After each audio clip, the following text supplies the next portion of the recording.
క్రీస్తు సంఘములన్నయు మీకు వందనములు చెప్పుచున్నవి. Churches of Christ salute you. అందరికీ వందనాలు. ఈరోజు వాక్యపట్నంగా యోహాను సువార్త 14వ అధ్యాయము 1వ వచనం నుండి 6వ వచనం వరకు చదువుకుందాం. మీ హృదయమును కలవరపడనీయకుడి, దేవుని యందు విశ్వాసం ఉంచుచున్నారు, నా యందును విశ్వాసం ఉంచుడి.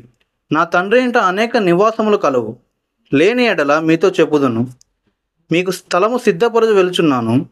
నేను వెళ్ళి మీకు స్థలము సిద్ధపరిచిన ఎడల నేనుండు స్థలములో మీరును ఉండులాగున మరలా వచ్చిన యొద్ద నుండుటకు మిమ్మల్ని తీసుకొని పోదును. నేను వెళ్ళుచున్న స్థలమునకు మార్గము మీకు తెలియనని చెప్పాను. అందుకు తోమా, ప్రభువా, ఎక్కడికి వెళ్ళుచున్నావో మాకు తెలియదే, ఆ మార్గం ఎలాగూ తెలియనని ఆయనను అడగగా, యేసు, నేనే మార్గమును సత్యమును జీవమును, నా ద్వారానే తప్ప ఎవడనూ తండ్రి యొద్దకు రాడు. దేవుడి వాక్యాన్ని ఫలింపజేయను గాక. అందరికీ వందనాలు. ప్రార్థన చేసుకుందాం. ప్రార్థన చేసుకుని దేవుని వాక్యాన్ని ధ్యానించుకుందాం. అందరి తలలో ఉంచినట్లయితే ప్రభు సన్నిధికి చేరిన మనందరం కూడా ఆత్మతోనూ మనస్సుతోనూ ఏకభావంతోనూ తండ్రి అయిన దేవుని ఎదుట ప్రార్థన పూర్వకంగా వాక్యాన్ని వినటానికి సిద్ధపడదాం. ప్రార్థన చేసుకుందాం. జీవము గల తండ్రి, కృప కలిగిన దేవ, మహోన్నతుడా, మీకే స్తుతులు స్తోత్రాలు చెల్లిస్తున్నాం. ఇప్పటి వరకు నీ కృపలో మమ్మల్ని జ్ఞాపకం చేసుకుని ఈ పరిశుద్ధ దినం వరకు, ఈ సమయం వరకు మమ్మల్ని సజీవులుగా బ్రతికించి మీ ప్రియకుమారుని సంఘములో చేరి ఈ విధంగా మిమ్మల్ని ఆరాధించుట కొరకు, మహిమపరచుట కొరకు మమ్మల్ని సిద్ధపరిచి నడిపించిన విధానమును బట్టి కృతజ్ఞతాస్తుతులు చెల్లిస్తున్నాం. ఇలాంటి దినమును సమయమును చూడలేక అనేకులు మరణించి ఈ లోకాన్ని విడిచిపెట్టి వెళ్ళిపోయారు. వారికంటే మేము యోగ్యులము, గొప్పవారము, జ్ఞానవంతులము కాకపోయినను మీ అపారమైన ప్రేమ ద్వారా, కృప ద్వారా మమ్మల్ని ఇంకా జీవింప చేసుకుంటూ మా ద్వారా మీరు మహిమ పొందుతున్న విధానమును బట్టి మరొకసారి కృతజ్ఞతాస్తుతులు చెల్లిస్తున్నాం. ఈ పరిశుద్ధ దినము కూడి వచ్చిన ప్రతి బిడ్డను పేరు పేరున దీవించండి, ఆశీర్వదించండి.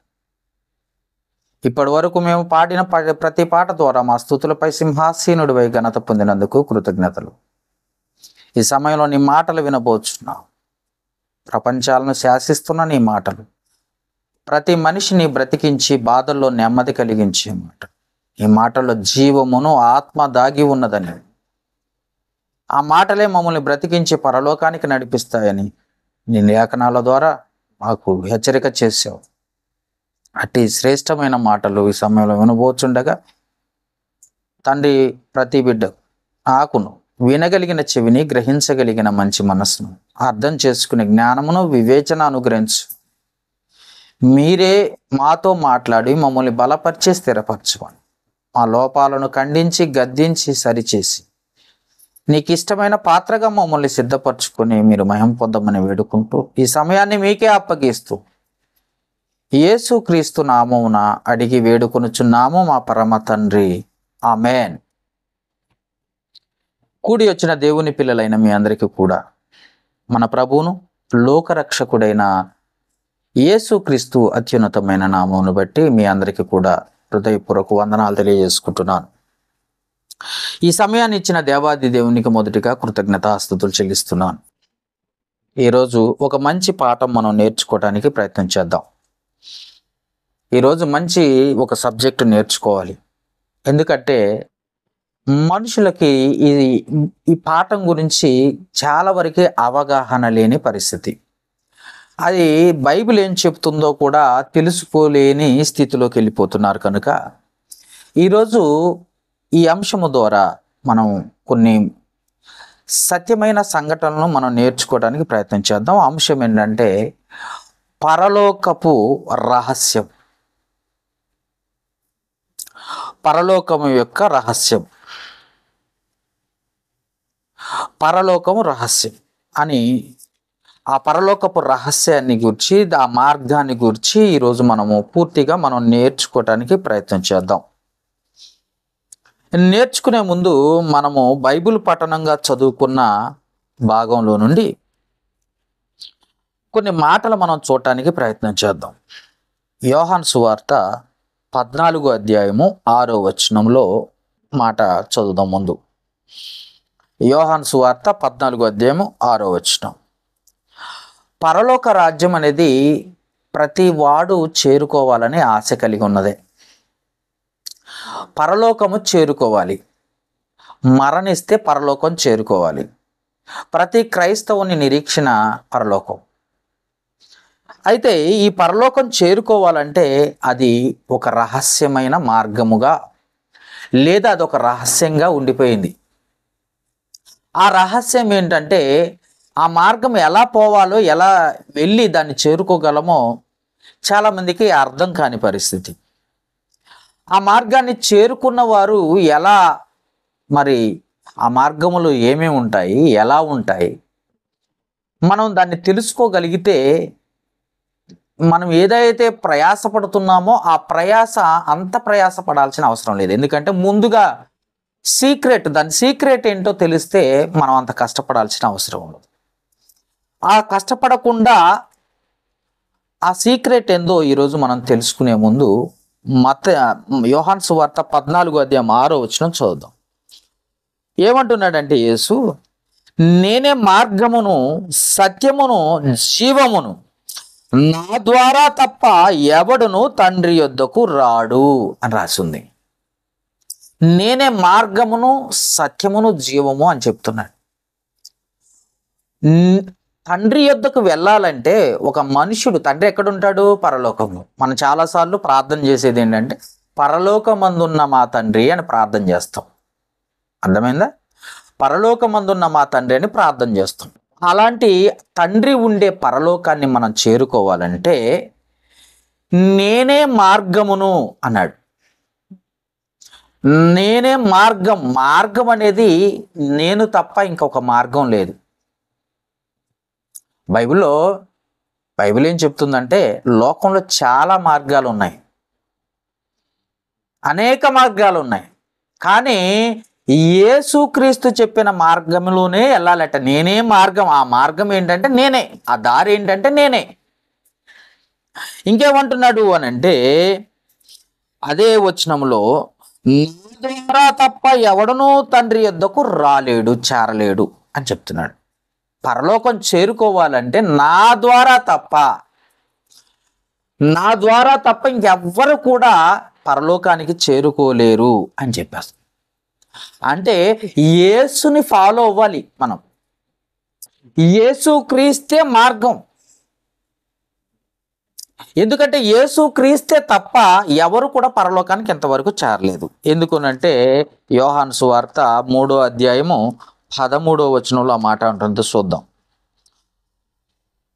యోహాను సువార్త 3వ అధ్యాయం 13వ వచనంలో, మరియు పరలోకము నుండి దిగి వచ్చిన వాడే అనగా పరలోకములో ఉండు మనుష్య కుమారుడే తప్ప పరలోకమునకు ఎక్కిపోయిన వాడు ఎవడును లేడే. పాస్టర్ చెప్పినా నమ్మొద్దు. నేను పరలోకానికి వెళ్ళి వస్తున్నానని ఏ పాస్టర్ చెప్పినా నమ్మొద్దు.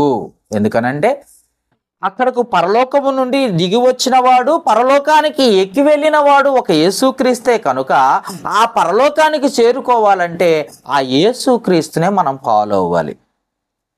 యేసుక్రీస్తు వారు చెప్పిన మాటలే మనం వినాలంటే ముందుగా నీకంటే సీనియర్ ఎవరైనా ఉన్నారు అని అంటే ఆ సీనియరు చెప్పినట్టుగా మనం ఖచ్చితంగా వెళ్ళాలి. నీకంటే అనుభవశాలి ఏదైనా చెబితే నువ్వు జాగ్రత్తగా వినాలే తప్ప నాకు అన్నీ తెలుసులే అనకూడదు. కనుక మనకు ఎవరు మార్గం చూపిస్తారు అని అంటే నేనే మార్గం అన్నట్టు. ఎందుకు మార్గము నువ్వు ప్రభు అంటే నేనే అక్కడి నుండి వచ్చిన వాడిని, మరలా పరలోకానికి ఎక్కి వెళ్ళిపోయిన వాడిని నేనే అని చెప్తున్నాడు. కాబట్టి ఆయన ఏమంటున్నాడో ఇంకా 2 మాటలు చూస్తే అదే యోహాను సువార్త 14వ అధ్యాయము 3-4 వచనాల్లో, నేను వెళ్ళి మీకు స్థలము సిద్ధపరిచిన ఎడల నేనుండు స్థలములో మీరు ఉండులాగున మరలా వచ్చి నా యొద్ద ఉండుటకు మిమ్మును తీసుకొని పోదును అన్నాడు. నేను వెళ్ళుచున్న స్థలమునకు మార్గము మీకు తెలియనని చెప్పాను అన్నాడు. బాగా వినండి 4వ వచనంలో, ఏమంటున్నాడంటే నేను వెళ్ళుచున్న స్థలమునకు మార్గం మీకు తెలుస్తుంది అని చెప్తున్నాడు. అది సంగతి. నేను పరలోకానికి వెళ్తున్నాను, ఆ పరలోకానికి వెళ్ళే స్థలానికి ఆ మార్గం నీకు తెలుస్తుంది, ముందుగానే తెలిసిద్ది అంటున్నాడు. అర్థమైందా? ఏమంటాను, నేను వెళుచున్న స్థలమునకు మార్గము మీకు తెలియనని చెప్పాను అన్న మాటను మనం చూస్తున్నాం. మీకు తెలియను, మీకు తెలుసు అంటున్నాడు. పరలోకానికి వెళ్ళే మార్గం అంటూ నీకు తెలుస్తుంది, మీకు తెలుసుద్ది, మీకు తెలుసుద్ది. కాబట్టి మీరేమి భయపడకండి, మీరేం భయపడకండి, మీకు తెలుస్తుంది. దేవుడు ఏమంటున్నాడంటే ఆ మార్గాన్ని బయలుపరిచినట్టుగా యేసుక్రీస్తే మార్గం, ఆ మార్గమని, ఆ మార్గం మీకు తెలుసునని చెప్తున్నాడు. ఆ మార్గం నుండి పరలోకానికి వెళ్ళేవారు ఒక్కసారే వెళ్తారు. ఎందుకంటే అందరము ఒక్కసారే పరలోకాన్ని చేరుకోవాలన్నదే తండ్రి అయిన దేవుని ఉద్దేశం, దేవుని యొక్క సంకల్పం. కనుక ఆ పరలోకానికి చేరుకోవాలంటే మొదటిగా ఆ మార్గం మనకు తెలుసు అంటున్నాడు. అంటే వెతకాలి, ఆ మార్గాన్ని వెతకాలి. వెతకాలంటే బైబిల్ ఏం చెప్తుందో మనం ఆలోచించగలిగితే, మత్తయి సువార్త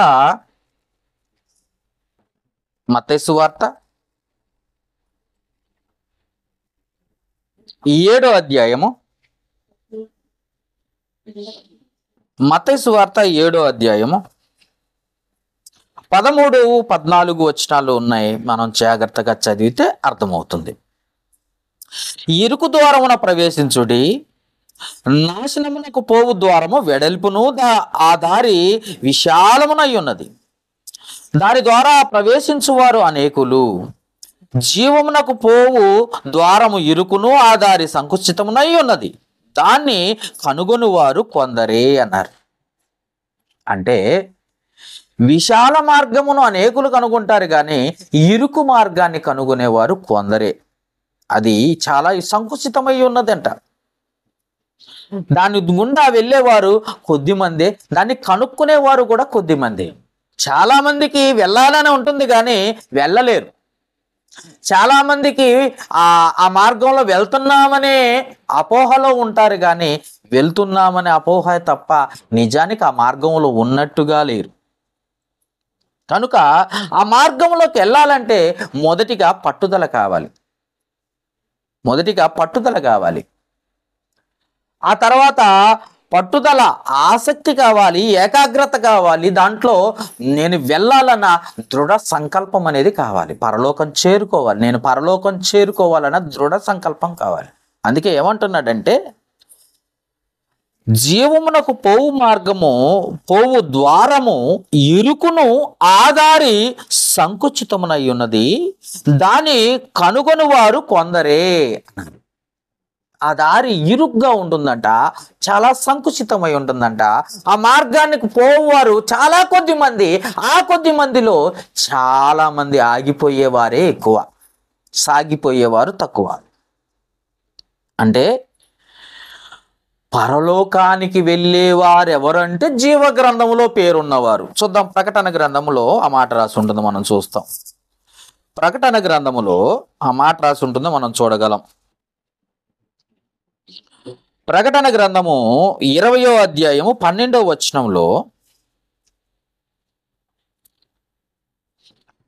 ప్రకటన గ్రంథము 20వ అధ్యాయం 12వ వచనం, మరియు గొప్పవారేమి కొద్దివారేమి మృతులైన వారందరూ ఆ సింహాసనం ఎదుట నిలవబడి ఉండుట చూచితిని. అప్పుడు గ్రంథములు విప్పబడును అని ఉంది, మరియు జీవ గ్రంథమును వేరొక గ్రంథం విప్పబడను అని రాయబడింది. ఆ గ్రంథముల యందు వ్రాయబడి ఉన్న వాటిని బట్టి తమ క్రియల చొప్పున మృతులు తీర్పు పొందుతారు. అంటే జీవ గ్రంథంలో పేరు ఉండాలి. పరలోకానికి నేను వెళ్తానంటే నువ్వు వెళ్తావేమో, కానీ అసలు నీ పేరు జీవగ్రంథం ఉందో, జీవగ్రంథంలో ఉందో లేదో చూడాలి. ఫస్ట్ జీవగ్రంథంలో పేరు ఉండాలంటే నువ్వు చాలా ప్రయాసపడాలి, చాలా కష్టపడాలి. కష్టపడటమే కాకుండా ఆ పరలోకానికి చేరుకోవాలంటే నీకు పట్టుదల, ఆసక్తి, ఏకాగ్రత, దృఢ సంకల్పం నేను వెళ్ళాలి అన్న నిశ్చయత ఖచ్చితంగా నీకు ఉండాలి.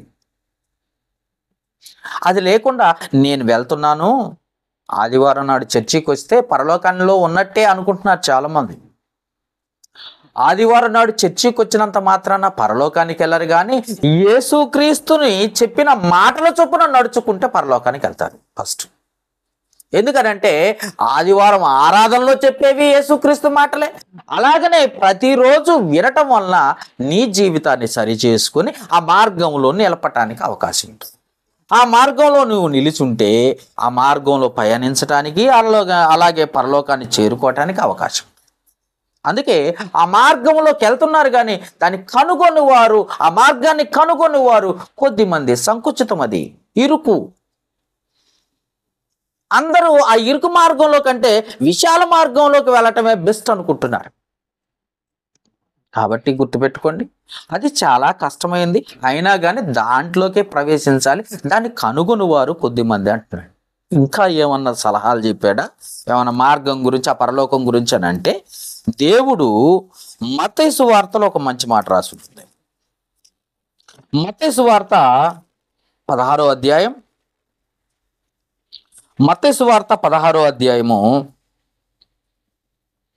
19వ వచనం చూసినట్లయితే, మత్తయి సువార్త 16వ అధ్యాయం 19వ వచనం చూసినట్లయితే 18, 19 వచనాల్లో, మరియు నీవు పేతురువు, ఈ బండ మీద నా సంఘమును కట్టుదును, పరలోక ద్వారములు దాని ఎదుట నిలువనేరవని నేను నీతో నిశ్చయముగా చెప్పుచున్నాను అని యేసు ప్రభువు చెబుతూ 19వ వచనంలో ఆ మాట్లాడు, పరలోక రాజ్యం యొక్క తాళము చెవులు నీకిచ్చేదను, నీవు భూమి మీద భూలోకమందు దేన్ని బంధించుతువో అది పరలోకమందు బంధించబడును, భూలోకమందు దేన్ని విప్పుదువో అది పరలోకమందునో విప్పబడునని అతనితో చెప్పాను.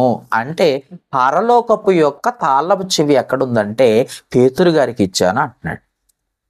అంటే శిష్యుల్లో మొట్టమొదటిగా దేవుని మాటలు చెప్పి సంఘములోనికి నడిపించిన, ప్రసంగం చేసి సంఘంలోనికి నడిపించిన వాడు ఎవరంటే పేతురు గారు.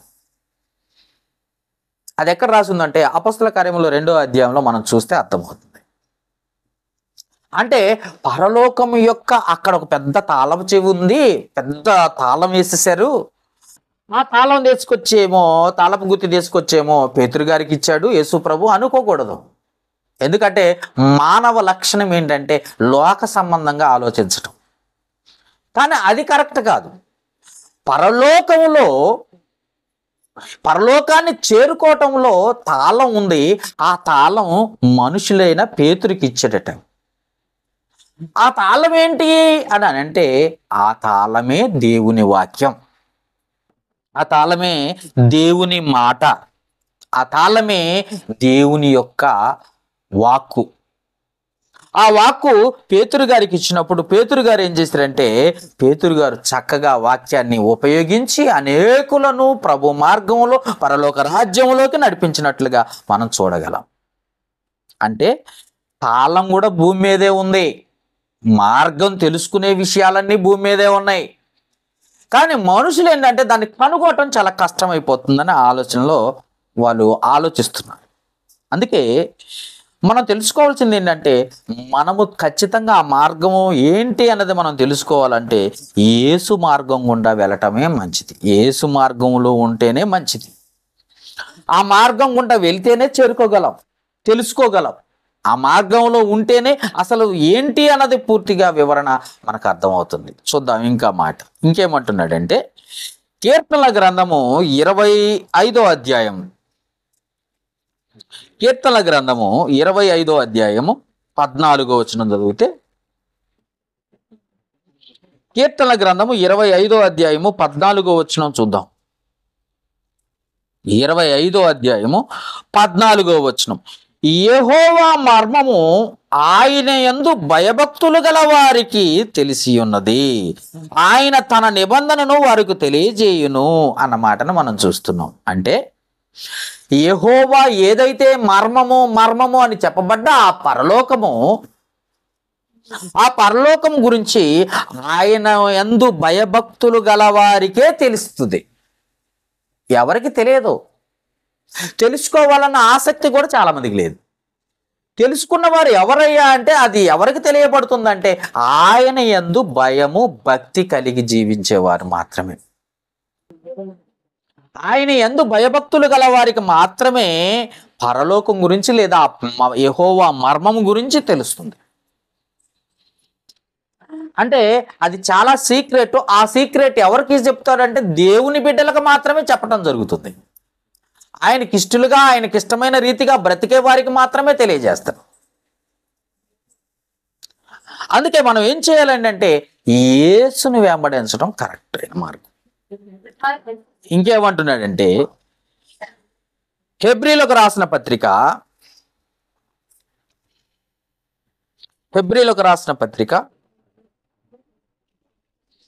3వ అధ్యాయము 1-2 వచనాలు చదివితే లేదా మొదటి వచనాన్ని చదువుదాం. ఇందువలన పరలోక సంబంధమైన పిలుపులో పాలు పొందిన పరిశుద్ధ సహోదరులారా, మనము ఒప్పుకొనిన దానికి అపోస్తలును ప్రధాన యాజకుడైన యేసు మీద లక్ష్యముంచుడి అన్న మాటను చూస్తాం.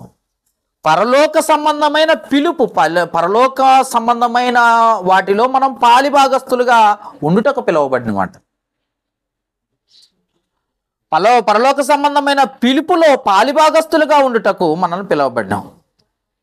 అంటే మనందరికీ దేవుడు ఆహ్వాన పత్రిక ఇచ్చాడు. అందరికీ ఆహ్వాన పత్రిక ఇచ్చాడు. ఇన్విటేషన్ ఉంది, విఐపి ఇన్విటేషన్ ఉంది. కానీ దాన్ని ఉపయోగించుకునే పరిస్థితులు లేరు. కాబట్టి మనం ఏం చేయాలి అని అంటే యేసును ఫాలో అవ్వాలి. ఎందుకంటే ఆయన అనేక పరీక్షల్లో పాస్ అయ్యాడు.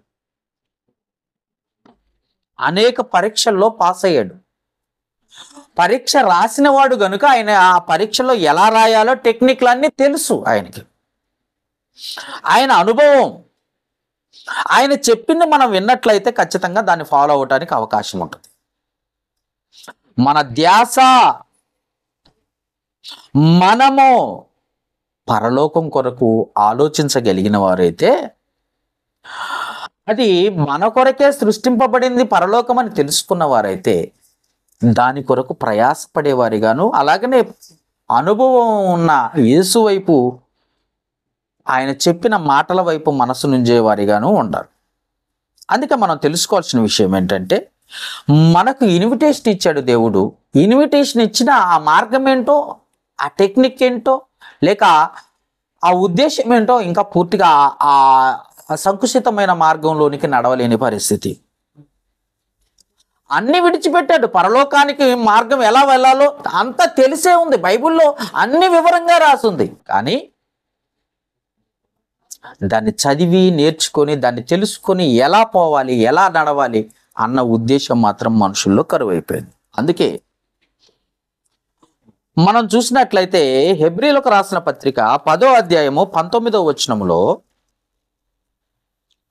హెబ్రీలకు రాసిన పత్రిక 10వ అధ్యాయం 19వ వచనంలో, సహోదరులారా, యేసు మన కొరకు ప్రతిష్ఠించిన మార్గం,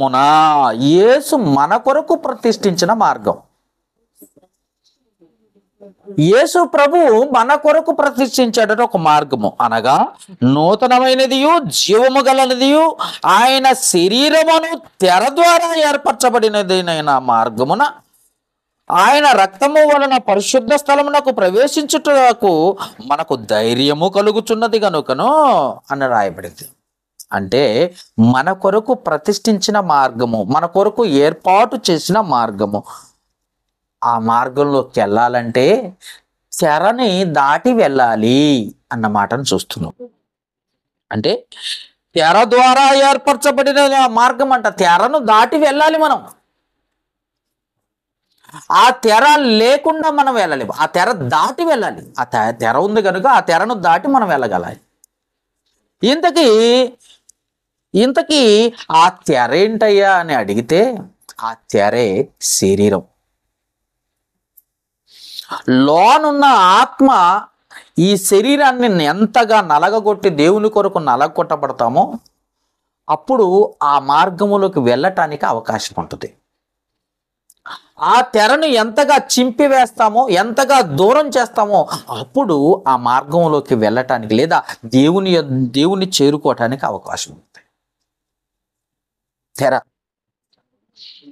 అంటే మన కొరకు ప్రతిష్ఠించిన మార్గములోకి, దేవుడు ప్రత్యేకంగా ఆహ్వానించిన మార్గములోకి, దేవుడు ప్రత్యేకంగా మనకు ఇవ్వాలనుకున్న పరలోకానికి చేరుకోవాలంటే, పరలోకాన్ని చేరుకోవాలి అనుకున్న వారు చాలా మంది ఉన్నారు. కానీ ఆ పరలోకానికి చేరుకోవాలంటే శరీరం అనే తెరను దాటి వెళ్ళిపోవాలి. అర్థమైందా? నీకున్న శరీరం అనే తెరను దాటి వెళ్ళాలి అంటే శరీర కోరికలు, శరీర ఆశలు, శరీర సంబంధమైన ఆలోచనలు అన్నీ దాటి వెళ్ళాలి. ఆ శరీరాన్నే దాటి వెళ్ళాలి. శరీరాన్ని దాటి వెళితే అప్పుడు పరలోకానికి చేరుకోగలం, ఆ మార్గంలోకి వెళ్ళగలం. కానీ మనం ఏం చేస్తున్నామంటే ఆ శరీర సంబంధమైన జీవితాన్ని జీవిస్తూనే రెండు పడవల మీద కాలేసి అటు పరలోకం కావాలి, ఇటు లోకము కావాలి అన్న ఆలోచనతో ఉంటున్నారు చాలామంది. దేవుడు ఏమంటున్నాడంటే ఆ తెరను దాటి నువ్వు రావాలి, నన్ను చేరుకోవాలంటే అంటున్నాడు. తెర అంటే ఏంటంటే శరీరం అనే మన సంగతి మనకు అర్థమైంది. ఎలా దాటి రావాలి ప్రభువా అని నువ్వు అడిగితే, ఎలా దాటి రావాలి ప్రభువా అని నువ్వు అడిగితే ఏమంటున్నాడంటే, రోమీలోకి రాసిన పత్రిక 12వ అధ్యాయము, రోమీలోకి రాసిన పత్రిక 12వ అధ్యాయము 1వ వచనంలో చెప్తున్నాడు. రోమీలోకి రాసిన పత్రిక 12వ అధ్యాయము 1వ వచనం, కాబట్టి సహోదరులారా, పరిశుద్ధమును దేవునికి అనుకూలమునైన సజీవ యాగముగా మీ శరీరములను ఆయనకు సమర్పించుకొనుడని దేవుని వాత్సల్యమును బట్టి మిమ్మల్ని బతిమాలుకొనుచున్నాను. ఇటు సేవ మీకు యుక్తమైనది అన్న మాటను మనం చూస్తున్నాం. అందుకే సజీవ యాగముగా మీ శరీరాలను ఏం చేయాలంటే దేవునికి సమర్పించాలి. ఆ తెరను దాటి తెరను దాటి వెళ్ళాలంటే ఈ శరీరం అనే తెరను దేవునికి సమర్పణ కలిగి జీవించాలి. దేహాన్ని దేవునికి అప్పగించాలి. దేహం అనే శరీరం అనే తెరను దేవునికి కంప్లీట్గా అప్పగించాలి, నలగొట్టబడాలి. దేవుని కొరకు మాత్రమే శరీరం ఉండేటట్లుగా చేసుకోవాలి. కానీ మనుషులు ఏం చేస్తున్నారంటే ఈ శరీరము కొరకు అనేక ప్రయాసాలు పడతారు. అనేక ప్రయాసాలు, అనేక కోరికలు, అనేక ఉద్దేశాలు నెరవేర్చడం కొరకు శరీరం అంటుందంట, ఇది కొనుక్కో, అది కొను, ఇది కొను, అలాంటి డ్రెస్ వేసుకో, ఇలాంటి డ్రెస్ వేసుకో, అలా ఉండు, ఇలా ఉండు, అలాంటి జ్యువెలరీ పెట్టుకో అనే అనేక కోరికలు నిన్ను కోరుతూ ఉంటే దేవుని కొరకు నడిపిస్తున్నావా శరీరాన్ని, లేక నీలోక సంబంధమైన ఆశల కొరకు నెరవేర్చుకుని కొరకు ఆ శరీరాన్ని నడిపిస్తున్నావు? ఒకసారి ఆలోచించుకో. అందుకే మీ శరీరమును ఆయనకు సమర్పించుకొనుడి, మీ దేహాన్ని దేవునికి అప్పగించుకోండి, అప్పుడు పరలోకానికి చేరుకోవటానికి అవకాశం ఉంటుంది. పరలోక రహస్యాన్ని తెలుసుకోవాలంటే ఇన్ని చెయ్యాలా అంటే అవును, ఇన్ని చెయ్యాలి. పరలోకాన్ని తెలుసుకోవాలంటే ఆ మార్గం ఎక్కడో లేదు, ఇదిగో ఒక్కటే స్టెప్ బై స్టెప్ అన్ని వివరంగా దేవుడు పరిశుద్ధ గ్రంథంలో రాయించి ఇచ్చాడు. అంతేకాదు రోమీలకు రాసిన పత్రిక 6వ అధ్యాయము 13వ వచనంలో 6వ అధ్యాయం 13వ వచనంలో ఏమంటున్నాడో చూద్దాం ఒకసారి. మరియు మీ అవయవములను దుర్నీతి సాధనములుగా పాపమునకు అప్పగింపకుడి, అయితే మృతుల్లో నుండి సజీవులమనుకొని మిమ్మల్ని మీరే దేవునికి అప్పగించుకొనుడి. మిమ్మల్ని మీరే దేవునికి అప్పగించుకోవాలట.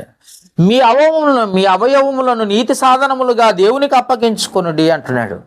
మీ అవయవాలు ఏవైతే ఉన్నావో, మీ శరీరం ఏదైతే ఉన్నదో అది దేవునికి సమర్పించుకోవాలి. దేవునికి సమర్పించుకుంటే అప్పుడు ఆ తెరను దాటడానికి, ఆ మార్గంలోనికి చేరుకోవటానికి, ఆ పరలోకానికి చేరుకోవటానికి అవకాశం ఉంటుంది.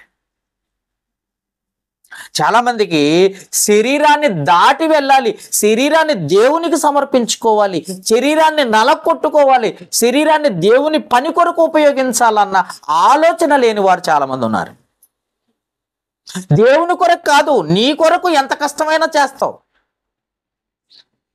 ఉదయం నుండి సాయంత్రం వరకు ఎంత కష్టమైనా పడతావు, శరీరాన్ని నలకొడతావు, నీ కుటుంబం కొరకు, నీ కొరకు, నీ పిల్లల కొరకు. కానీ దేవుడు అంటున్నాడు, పరలోకం కావాలా? ఆ పరలోక రహస్యం ఏంటో తెలుసా? ఆ పరలోక రహస్యాన్ని నువ్వు ఛేదించాలంటే ముందు నీ శరీరం అనే తెరను దాటి రావాలి. శరీరం అనే తెరను దాటి రావాలి.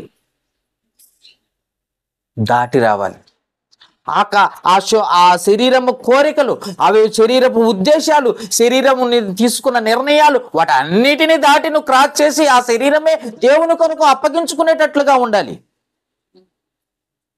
అప్పుడు దేవుని మార్గంలోకి నడవటానికి అవకాశం ఉంటుంది. అందుకే పరలోకము యొక్క నమూనాని దేవుడట మోషేకిచ్చి ఒక సూచనగా ముందుగానే చెప్పేశాడట. పరలోకము యొక్క నమూనా అర్థమైంది. ఆ ప్లాను, పరలోకంలో ప్లాన్ ఎలా ఉందో, పరలోకం ఎలా ఉందో ఆ ప్లాన్ అట భూమి మీద ముందుగా మోషే గారికి ఇచ్చేసేటట. ఆ నమూనా ఎలా ఉంటుందో చూడండి ఒకసారి, పరలోకంలో నమూనా ఎట్లా ఉంటుందో చూడు మోషే అని చెప్పేసి ఇచ్చాడట. ఇచ్చినప్పుడు మోషే గారు అడుగుతున్నాడు, చూద్దాం ఒకసారి అన్నమాట. హెబ్రీలకు రాసిన పత్రిక 8వ అధ్యాయము, హెబ్రీలకు రాసిన పత్రిక 8వ అధ్యాయము 5-6 వచనాలు. హెబ్రీలకు రాసిన పత్రిక 8వ అధ్యాయము 5-6 వచనాలు. మోషే గుడారము అమర్చబోయినప్పుడు కొండ మీద నీకు చూపబడిన మాదిరి చొప్పుని సమస్తము చేయుటకు జాగ్రత్త పడుము అని దేవుని చేత హెచ్చరింపబడిన ప్రకారము ఈ యాజకులు పరలోక సంబంధముకు వస్తువుల ఛాయారూపమైన గుడారం నందు సేవ చేయుదురు అన్న మాటను మనం చూస్తున్నాం. అంటే పరలోక సంబంధమైన వస్తువుల ఛాయ ఎక్కడుందంటే భూమి మీద ముందుగానే ఇచ్చాడట దేవుడు. పరలోక సంబంధం, పరలోకం ఎలా ఉంటుందో ఆ నమూనా ముందుగానే మోషేకి తెలియజేశాడట. ఒక గుడారం అయ్యి ఆ గుడారం ఎలా ఉండాలంటే పరలోక సంబంధమైనదిగా ఉండాలి. పరలోక సంబంధమైన పరలోకములో ఎలా ఉంటుందో అలా నీకు చెప్తాను, అలాగనే చేయాలి అన్నాడట. అలాగ చేస్తే మీరు ఏమంటున్నాడు, అలాగ చేస్తే ఆ గుడారంలో సేవ చేయడానికి అవకాశం ఉంటుంది అన్నాడు. అంటే ఒక మాదిరి అనేది చూపించాడు మోషే గారికి, పరలోకం ఎలా ఉంటుందో నువ్వు చూడు అని చెప్పేసి మాదిరి ఇచ్చాడు. అంటే బ్లూ ప్రింట్ ఇచ్చాడు. ఇంతకీ ఆ గుడారము వేయమని చెప్పాడు కదా, పరలోక సంబంధమైన గుడారం అన్నాడు కదా. పరలోకం ఎలా ఉంటుందో ఆ గుడారం వేస్తే అలా ఉండాలి అని చెప్పాడు కదా మోషే గారికి. పరలోకం ఎలా ఉంటుందో ఆ నమూనా ఇచ్చాడు కదా మోషే గారికి. అసలు ఆ గుడారంలో ఏముంటుందో మనం ఒకసారి ఆలోచించగలిగితే, గుడారములో మొట్టమొదటిగా మనం చూడగలిగితే ఏముంటుందో మనం చూడగలిగితే, హెబ్రీలకు రాసిన పత్రిక 9వ అధ్యాయము, హెబ్రీలకు రాసిన పత్రిక 9వ అధ్యాయము 1 నుండి 5 వచనాలు చదువుకుందాం. హెబ్రీలకు రాసిన పత్రిక 9వ అధ్యాయం 1 నుండి. మొదటి నిబంధనకైతే సేవా నియమములు ఈ లోక సంబంధమైన పరిశుద్ధ స్థలమును ఉండెను. ఏలయనగా మొదట గుడారం ఏర్పరచబడెను. అందులో దీపస్తంభమును మొదటి దాంట్లో, అంటే పరిశుద్ధ స్థలములో ఏమున్నాయో చెప్తున్నాడు. ఆ స్తంభము, దీపస్తంభమును, బల్లాయు అంటే రొట్టెల బల్లాయు, దాని మీద ఉంచబడిన రొట్టెలను, దానికి పరిశుద్ధ స్థలము అన్న పేరు అన్న మాటను చూస్తున్నాం. రెండోది ఏంటంటే 3వ వచనంలో 2వ తెర అవతల అతి పరిశుద్ధ స్థలమును గుడారముండెను. అందులో సువర్ణ దోపార్తియు అంతటను బంగారు రేకులతో తాపబడిన నిబంధన మందసమును ఉండెను. ఆ మందసములో మన్నాగల బంగారు పాత్రయు, చిగిరించిన అహరోను చేతి కర్రయు, నిబంధన పలకలు ఉండెను. ఇక్కడ చూసినట్లయితే మనకి అన్ని చెప్తున్నాడు. పరిశుద్ధ స్థలంలో ఏముండేవి, అతి పరిశుద్ధ స్థలంలో ఏమున్నాయి అన్నది మనకు పరలోక నిబంధన, పరలోకము యొక్క బ్లూ ప్రింట్ మోషే గారికి ఇచ్చారట. పరలోకములో ఏముంటాయో ముందుగానే బ్లూ ప్రింట్ ఇచ్చాడట. అంతేకాకుండా ఇంకేమంటున్నాడు, 5వ వచనం, దానిపైన కరుణాపీఠమును కమ్ముకొనుచున్న మహిమగల కెరూబులుండెను, వాటిని గూర్చి ఇప్పుడు వివరముగా చెప్పవల్ల పడదు అంటూ 7వ వచనములో ఏమంటున్నాడో చూద్దాం ఒకసారి. 7వ వచనం, హెబ్రీయులకు రాసిన పత్రిక 9వ అధ్యాయం 7వ వచనం, సంవత్సరమునకు ఒక్కసారి మాత్రమే ప్రధాన యాజకుడు ఒక్కడే ఆ రక్తము చేత పట్టుకొని గుడారము 2వ గుడారములో ప్రవేశించును. ఆ రక్తము తన కొరకును ప్రజల అజ్ఞాన కృత్యములను కొరకును అర్పించుడని చెప్పినట్లుగా మనం చూస్తున్నాం. అంటే అతి పరిశుద్ధ స్థలములో యాజకుడు సంవత్సరానికి ఒక్కసారి మాత్రమే వెళ్తాడంట. పరిశుద్ధ స్థలంలో ఏమి ఉంటాయో, అతి పరిశుద్ధ స్థలంలో ఏమేమి పాత్రలు ఉంటాయో అవన్నీ కూడా పరలోక సంబంధమైన నమూనా ఇక్కడ భూమి మీద ఇచ్చాడు. బ్లూ ప్రింట్ అంటే ప్లాన్ మొత్తం భూమి మీద ఇచ్చేసాడు. ఇంతకీ వాటిని గురించి మనం తెలుసుకోవాల్సిన అవసరత కలిగి ఉన్నావా అంటే ఖచ్చితంగా అవసరత కలిగి ఉన్నావు. ఎందుకంటే నువ్వు పరలోకం చేరుకోవాలనుకుంటున్నావా? అయితే ఏమేమి ఉన్నాయో మోషే గారికి గుడారంలో ఇచ్చినప్పుడు ఏమేమి ఉన్నాయో, ఆ పరిశుద్ధ స్థలంలో ఏమున్నాయో, అతి పరిశుద్ధ స్థలంలో ఏముందో మనం తెలుసుకోగలిగితే అప్పుడు పరలోకం అనేది ఇక్కడే ఉందన్న సంగతి మనకు అర్థమవుతుంది. ఆ పరలోకానికి చేరుకోవటానికి అవకాశము ఇక్కడే ఉందన్న సంగతి మనకు అర్థమవుతుంది. అందుకే ఆ ముందుగా పరిశుద్ధ స్థలంలోనికి వెళ్ళినప్పుడు మొట్టమొదటిగా మనకు కనపడేది ఏంటో తెలుసా? బలిపీఠం. బలిపీఠం ముందుగా కనపడుతుందంట. మోషే గారికి ఇచ్చిన బ్లూ ప్రింట్లో లేదా మోషే గారికి ఇచ్చిన ప్లాన్లో గుడారంలో పరిశుద్ధ స్థలంలో వెళ్ళినప్పుడు మొట్టమొదటిగా కనపడేది ఏంటంటే మొట్టమొదటిగా బలిపీఠం కనపడుతుందంట. సంవత్సరానికి ఒకసారి బలి అర్పించి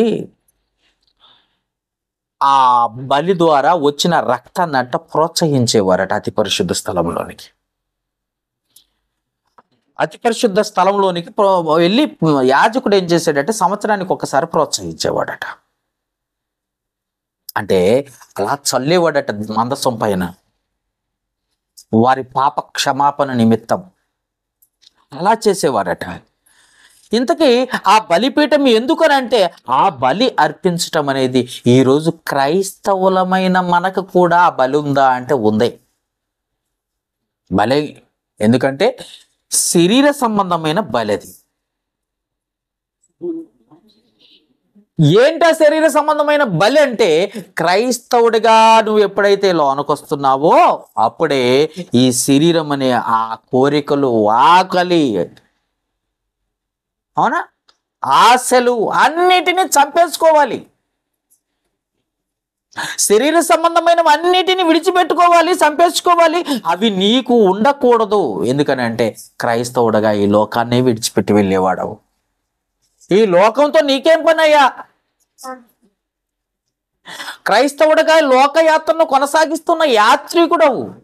అలాంటప్పుడు ఈ లోకముతో నీకేం పని? ఈ లోకంతో నీకేం పని? అందుకే నువ్వేం చేయాలో తెలుసా? మొట్టమొదటిగా కనపడేది ఏంటంటే పరిశుద్ధ స్థలంలో బలిపీఠం కనపడుతుందా? ఎస్, బలిపీఠం కనపడుతుంది. నువ్వు క్రీస్తులోనికి ఎప్పుడైతే వస్తున్నావో, ఎప్పుడైతే ఎంటర్ అవుతున్నావో ఈ శరీరాన్ని నువ్వేం చేయాలి? శరీర కోరికలు, ఆశలు అన్నిటినీ సమాధి చేసి రావాలి, బలైపోవాలి. అక్కడ శరీరం అనేది బలైపోవాలి, శరీర కోరికలు చంపుకోవాలి. అవునా? ఆ శరీరాన్నే సమర్పించాలని చెప్తున్నాడు దేవుడు. అందుకే ముందుగా ఉన్న శిష్యుల్లో ఎవరైనా అలా బలైపోయిన వారు ఉన్నారా, లేకపోతే బలిగా తనను తాను సమర్పించుకున్న వాళ్ళు ఎవరైనా ఉన్నారా అంటే రోమీలకు రాసిన పత్రిక 8వ అధ్యాయం 36వ వచనం చూద్దాం ఒకసారి. రోమీలకు రాసిన పత్రిక 8వ అధ్యాయం 36వ వచనాన్ని ఒకసారి చూద్దాం. రోమీలకు రాసిన పత్రిక 8వ అధ్యాయం 36వ వచనం. ఇందును గూర్చి వ్రాయబడింది ఏమనగా నిన్ను బట్టి దినమెల్లా మేము వధింపబడిన వారము, వదకు సిద్ధమైన గొర్రెలమని మేము ఎంచబడిన వారము అన్న మాటను చూస్తున్నాం. అంటే ప్రతి దినము క్రైస్తవుడైన ప్రతి దినము దేవునికి బలైపోవాలా అంటే బలైపోవాలి. బలైపోవడం అంటే చచ్చిపోవడం కాదు, సజీవమైన బలి. నీ శరీరానికి ఉన్న కోరికలు, ఆశలు, అవసరాలు, ఆకలి అన్నిటినీ చంపేయాలి. శరీరానికి ఏదైతే అవసరమో వాటిని కావాలి కావాలి కావాలని శరీరం అడుగుతుంది, లోకం వైపు లాగుతుంటుంది. ఆ లోకం వైపు లాగకుండా నువ్వేం చేయాలో తెలుసా? అదుపులో పెట్టుకోవాలి. అవసరమైతే చంపేసుకోవాలి. ఆ కోరికల్ని, ఆశని నువ్వు చంపేసుకోవాలి. చంపేసుకోకుండా నేను మాత్రము పర్ఫెక్ట్గా చర్చికి వస్తున్నాను కాబట్టి పరలోకం నాదే అనుకునే భ్రమలో ఉంటే ఆ మోషే గారికి ఇచ్చిన ఆ ప్లాను, పరలోకపు ప్లాను ఏదైతే ఉందో, ఆ గుడారానికి ఇచ్చిన ప్లాన్ అది పరలోక సంబంధమైందయ్యా. ఒక్కసారి ఆలోచించు, మోషే ఆలోచించు. కరెక్ట్గా ఇదే ప్లాన్ పరలోకంలో అమలు చేయాలి, పరలోకానికి వెళ్ళేవారు అమలు చేయాలి. అమలు చెయ్యకుండా నేనేదో వచ్చి కూర్చున్నాను, వెళ్ళిపోతాను, గంట కూర్చుంటే సరిపోతుంది, ఆరాధనలో కూర్చుంటే సరిపోతుంది అంటే అది తప్పు. నువ్వు వెళ్ళలేవు పరలోకానికి. అందుకే ముందుగానే మోషే గారికి ఇచ్చాడు. ఏంటో తెలుసా? ముందు పరిశుద్ధ స్థలానికి వెళ్ళాలంటే ఎంట్రన్స్ లోనే బలిపీఠం ఉంటుంది. బలి ఎందుకు? వారి సంవత్సరానికి ఒకసారే ఇచ్చారు కదా? కాదు, నీకు ప్రతి ఆదివారం బలి. దేవుని కొరకు నువ్వు ప్రతిరోజు బలి. దేవుని కొరకు ప్రతిరోజు నువ్వు చంపుకుంటూ దేవుని గణపరుస్తూ ఉండాలి. శరీరాన్ని నలకొట్టుకుంటూ దేవుని గణపరుస్తూ ఉండాలి. లేదు హాయిగా శరీర టైంలో, అదే ఆరాధన టైంలోను, లేకపోతే దేవుని సన్నిధి సమయంలోనూ హాయిగా నిద్రపోతాను, నా ఇష్టం వచ్చినట్టుగా ఉంటాను, నా ఇష్టం వచ్చినట్టుగా నడుచుకుంటాను అని అంటే నీకు అసలు పరలోకమే లేదు. ముందుగానే ఇచ్చిన నమూనా అది. ఆ రహస్యం ఏదైతే ఉందో అది బహిర్గతం చేస్తున్నాడు. నువ్వు చదివితే, వింటే, ఆలోచిస్తే నీకు అర్థమవుతుంది. ఇంకేమంటున్నాడు? మనము బలైపోవడానికి తన సహోదరుల నిమిత్తం క్రీస్తు బలైపోయాడు. అలాగనే మన నిమిత్తము క్రీస్తు బలైపోతే మనము మన సహోదరుల నిమిత్తం బలైపోవడానికి సిద్ధంగా ఉండాలంటాడు. యోహాను రాసిన మొదటి పత్రిక 3వ అధ్యాయం 16వ వచనం. యోహాను రాసిన మొదటి పత్రిక 3వ అధ్యాయం 16వ వచనం.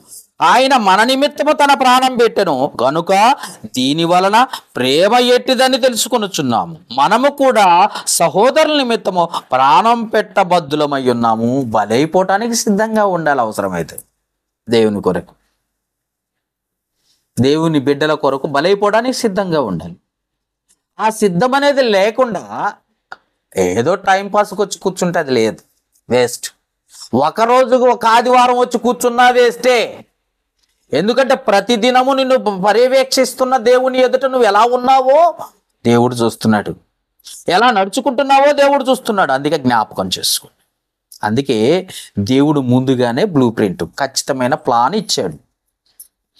ఇంకా చూసినట్లయితే కొరింథీయులకు రాసిన మొదటి పత్రిక, కొరింథీయులకు రాసిన మొదటి పత్రిక, కొరింథీయులకు రాసిన మొదటి పత్రిక 9వ అధ్యాయం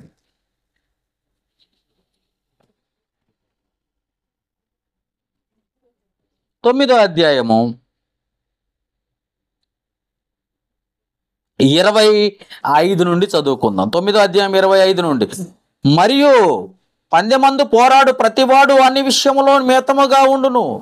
వారు క్షయమగు కిరీటమును పొందుటకును, మనమైతే అక్షయమగు కిరీటమును పొందుటకు మితముగా ఉన్నాము. కాబట్టి నేను గురి చూడవలనని పరిగెత్తువాడను కాను. ఏమంటే 27వ వచనంలో గాలి కొట్టుకుపోయినట్లు పోట్లాడలేదు, కానీ ఒకవేళ ఇతరులకు ప్రకటించిన తర్వాత నేనేమైనా భ్రష్టున్నైపోదునేమో అని నా శరీరమును నలగొట్టుకుని దాన్ని లోబర్చుకుంటున్నాను, నా శరీరాన్ని నలగొట్టుకుని దాన్ని లోబర్చుకుంటున్నాను అంటున్నాడు. పౌలు గారు ఎందుకు అంటున్నాడు, శరీరాన్ని ఎందుకు నలగొట్టుకోవాలనుకుంటున్నాడో తెలుసా? ఖచ్చితమైన విషయం. ఎందుకనంటే సమర్పణ కలిగి జీవించాలి, దేహాన్ని దేవునికి అప్పగించుకోవాలి, దేవునికి సమర్పించుకోవాలి, అప్పగించుకోవాలి, లేదా బలైపోవాలి, యాగముగా ఉండాలి అనేది ప్రతిరోజు ఉండాలట క్రైస్తవుడైన ప్రతి వారు. కానీ అప్పుడప్పుడు చర్చికి వచ్చేవటం కాదు, అలా అని ఆదివారం చర్చికి రావటం కాదు, ప్రతిరోజు క్రైస్తవుడు బలైపోతూ ఉండాలి. ఫస్ట్ది బలిపీఠం అయితే రెండోది గంగాలం.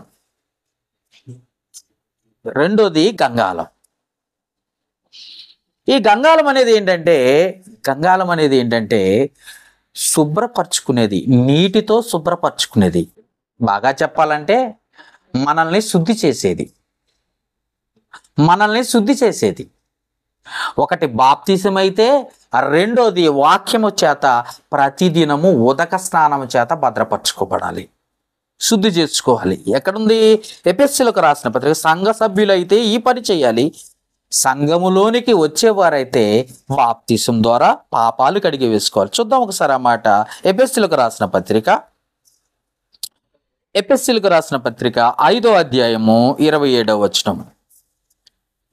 ఎఫెసీయులకు రాసిన పత్రిక 5వ అధ్యాయం 27వ వచనం. అటువలే క్రీస్తు కూడా సంఘమును ప్రేమించి, అది కళంకమైనను ముడతైనను అటుది సంఘమునే ప్రేమించి, సంఘంలో ఉన్న వారికే చెప్తున్న మాట ఇది, సంఘమును ప్రేమించి అది కళంకమైనను ముడతైనను అటుది మరి ఏదైనను లేక పరిశుద్ధమైనది గాను నిర్దోషమైనది గాను మహిమగల సంఘముగాను ఆయన తన ఎదుట దాన్ని నిలవబెట్టుకున్న వలని వాక్యముతో ఉదక స్నానము చేత, ఉదక అంటే పరిశుద్ధపరచబట్టం, స్నానం చేత శుద్ధి చేసుకోవటం. గంగాలం ఎందుకుందా అంటే నువ్వు శుద్ధి చేసుకోవాలి. పరలోకం ఉందా? ఉంది. ఆ పరలోకానికి వెళ్ళాలంటే ఏంటో తెలుసా? నువ్వు మొదటగా నువ్వు సమర్పించుకోవాలి, లేదా నీ శరీరాన్ని అప్పగించుకోవాలి, లేదా సజీవమైన బలైపోవాలి. 2 గంగాలం ఉందంటే నువ్వు ప్రతిదినము శుద్ధి చేసుకోవాలి, వాక్యము చేత ఉదక స్నానము చేత పవిత్రపరిచి పరిశుద్ధపరచుటకై దాని కొరకు తన్ను తాను అప్పగించుకొనెను అని రాయబడ్డది. అంటే ఎందుకు నువ్వు యేసుక్రీస్తు కూడా బలైపోయాడంటే నిన్ను పరిశుద్ధపరచడానికి ఆయన రక్తాన్ని చిందించాడు.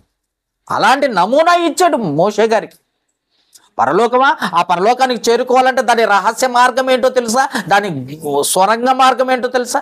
అయితే మొదటిగా బలిపీఠం, 2 గంగాలం, నువ్వు శుద్ధి చేసుకోవాలి.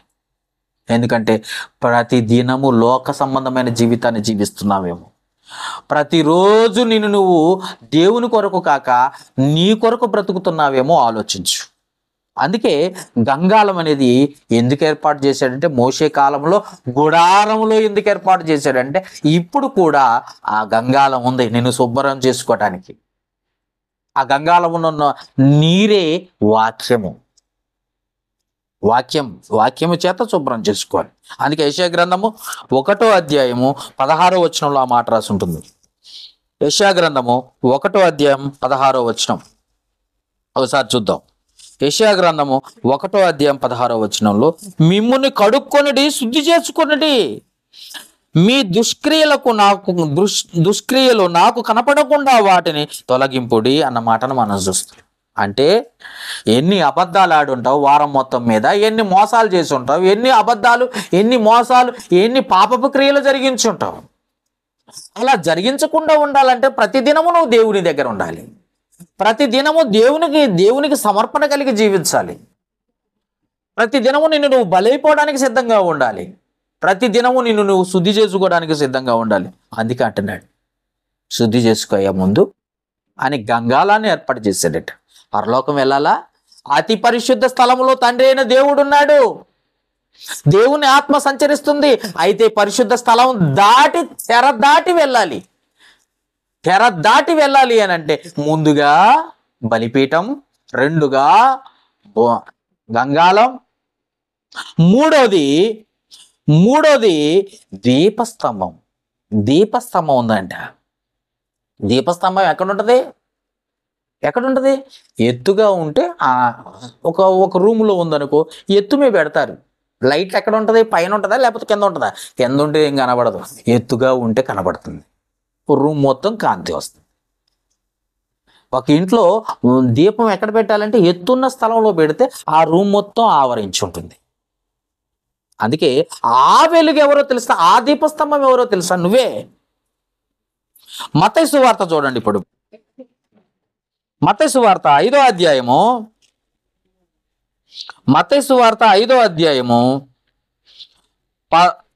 మత్తయి సువార్త 5వ అధ్యాయం 14వ వచనం నుండి చదువుదాం. 14వ వచనం, మీరు లోకమునకు వెలుగై ఉన్నారు అన్నారు. ఇప్పుడు వెలుగెవరు? ఆ దీపస్తంభం ఎవరు? దీపం అంటే ఆ వెలుగునిచ్చేది ఎవరు? మీరు. ఆ దీపస్తంభం ఎవరు? మీరు. వెలుగు ఇవ్వాలంటే ఆ దీపం వాక్యం అన్న సంగతి మనకు తెలుసు. కానీ ఇక్కడ ఏం రాసిందంటే మీరే వెలుగై ఉన్నారు, కొండల మీద ఉన్న పట్టణము మరుగై ఉండనేరదు. 15వ వచనం, మనుషులు దీపము వెలిగించి కొంచెము క్రింద పెట్టరు, కానీ అది ఇంట నుండి వారందరికీ వెలుగిచ్చుటకై దీపస్తంభం మీదనే పెట్టుదురు. అంటే 16వ వచనం చెప్తున్నాడు, మనుషులు మీ సత్క్రియలను చూసి పరలోకమందున్న మీ తండ్రిని మహిమపరచబడినట్లు వారి ఎదుట మీ వెలుగు ప్రకాశింపనీయుడి అన్నాడు. ఇప్పుడు దీపస్తంభం ఎవరో కాదు, మీరే. మీ సత్క్రియలు, సత్ అంటే సత్యము, సత్యం అంటే వాక్యము, వాక్యానుసారమైన క్రియలు జరిగించాలి. ముందుగా బలైపోవాలి, సమర్పించుకోవాలి. అంటే ముందుగా బలిపీఠం ఉంది, రెండోదిగా ఏమండి గంగాళం ఉంది, మూడోదిగా దీపస్తంభం ఉంది. దీపస్తంభం కనపడ్డది అని అంటే ఆ వాక్యానికి క్రియలు జరిగించి వెలుగుగా నువ్వు నడిపించబడాలి. ఆ వాక్యాన్ని ఇతరులకు పంచాలి. వాక్యపు క్రియల్లో నువ్వు ఉండాలి. ఎందుకనంటే మనుషుల ఎదుట మీ సత్క్రియలు చూసినప్పుడు వారు మనుషులు ఏం చేస్తారంటే ఎంత పరిశుద్ధంగా బ్రతుకుతుందో, ఇతని వ్యక్తిత్వం చూడండి ఎంత నిబద్ధత కలిగి ఉన్నదో, ఇతని వ్యక్తిత్వం చూడండి ఎంత ఆత్మీయపరుడో అని మీ క్రియలను చూసి ఎదుటి మనుషులట దేవుణ్ణి మహిమపరచాలి, అది కోరుకుంటున్నాడు. ఆ వెలుగు కావాలనుకుంటున్నాడు. ఈ దీపస్తంభం వలె ఉండాలని దేవుడు కోరుకుంటున్నాడు. ఆ వెలుగుగా, ఆ దీపస్తంభముగా మీరుండాలని మోషే గారికి ముందుగానే ప్లాన్ ఇచ్చాడు. ఇదిగో పరలోకపు నమూనా ఎలా ఉంటుందయ్యా? పరలోక నమూనా ఎలా ఉంటుంది? పరలోకపు ప్లాన్ ఎలా ఉంటుంది? పరలోకం చేరుకోవాల్సిన మార్గం ఎలా ఉంటుంది? ఈ రహస్యం ఎవరికి తెలుసు? తెలుసుకోవాల్సిన అవసరం లేదు. ఏదో కాసేపు దేవుని సన్నిధికి వచ్చి కూర్చొని వెళ్ళిపోతే చాలనుకుంటున్నారు చాలా మంది. నీ శరీరాలు ఎప్పుడు సమర్పించావు? నీ కష్టార్జితాన్ని దేవునికి ఎప్పుడు ఇచ్చావు? దేవుని కొరకు నువ్వేం త్యాగం చేశావు? అవునా? ఎప్పుడు నువ్వు శుద్ధి చేసుకుంటున్నావు? ప్రతి దినము శుద్ధి చేసుకోమని చెప్తున్నాడు కదా. ఎప్పుడు నువ్వు శుద్ధి చేసుకుంటున్నావు? ఎప్పుడు నువ్వు ఆ దేవునికి సజీవంగా బలిగా అప్పగించుకున్నావు ఈ శరీర కోరికలు లేకుండా? మూడోదిగా చూస్తే దీపస్తంభం నీ నుండి వెలుగు రావాలని కోరుకుంటున్నాడు. నీలో ఉండి వాక్యం అనే వెలుగు లోకానికి కావాలని కోరుకుంటున్నాడు. వాక్యం అనే వెలుగు, వాక్యం అనే వెలుగులో నువ్వు లేకపోతే నువ్వు ఎన్ని క్రియలు చేసినావు అది వేస్ట్. కాబట్టి జ్ఞాపకం చేసుకోండి, దీపస్తంభము ఖచ్చితంగా కావాలి.